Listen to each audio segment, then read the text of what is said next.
So I'm going to show you a kind of case study, really, for the next few minutes. This is the school, Gumley House, where I used to teach. And what we did in year 7 was we had a collaboration with someone called Jo Bowler.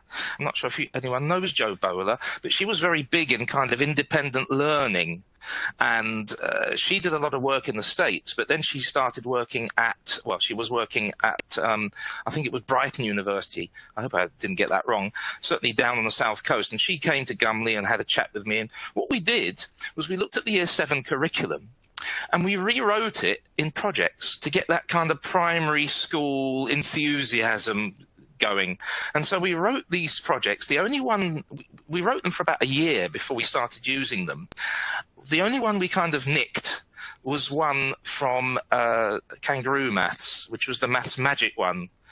We adapted that one, but the rest of them were kind of written in-house.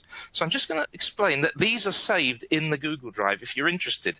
Again, this is a big investment, but it might be something that if you have a year group out for a couple of weeks, you could give them part of the projects. And what you're doing is you're using maths to solve one big problem under a theme. So it was a themed approach. So this is the project. So we had a transitional statistics one that we started with. And what happened was the teacher owned the project and we carouselled the students. We were toying with the idea of doing mixed ability, but we kept them in sets. Obviously, there's bubbles now if you're going to take these on or use one of them. And what happened was that the teacher owned the project, and then they'd have to differentiate it for the different sets. So we had a kind of set 1 version, set 2, set 3, set 4. So obviously, we had to push the top sets. So these projects are made for all the different. Someone's saying about Dan Mayer there, which is really good. I remember the one with the water going in. Jo Bowler, that's right. Sorry, correction. This is Jo Bowler. Sorry, I did say that wrong. Anyway, so what happened was we did these projects and we have tests. So if you actually go into the drive, what you'll see is you'll see all of them there. You'll see a scheme of work with hyperlinks, and then there's an assessment for each project as well. But the assessment is a kind of just looks like a maths test, but all the skills coming out of it came from applying the skills for a particular context here.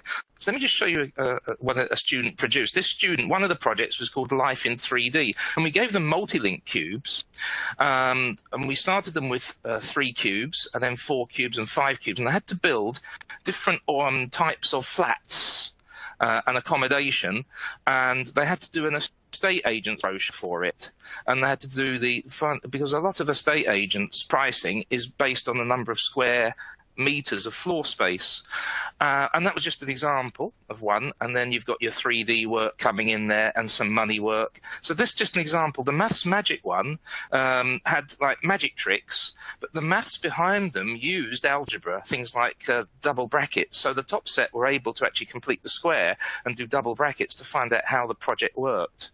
So there are all sorts of things. The one with the statistics, we actually got the top set to do box plots and things like this. So that was one thing. They're quite open in a sense, and kind of scary for some teachers to deliver because it was very open. The first year we did it, we did half the year groups. We had half year groups. One half year group used the projects and the other half year group didn't, because we wanted to trial them. And we gave the 2 half year groups the same test at the beginning and at the end of the year to see what difference the projects made. And what we found was the top sets were virtually the same results, because bright kids are bright kids, and the bottom sets virtually got the same results. But what it did was it made those middle groups go up. And we followed some of those classes through. We only did the projects in year 7, and it did improve the half-year group that did the project. They actually got slightly better GCSE results 5 years later in that middle band.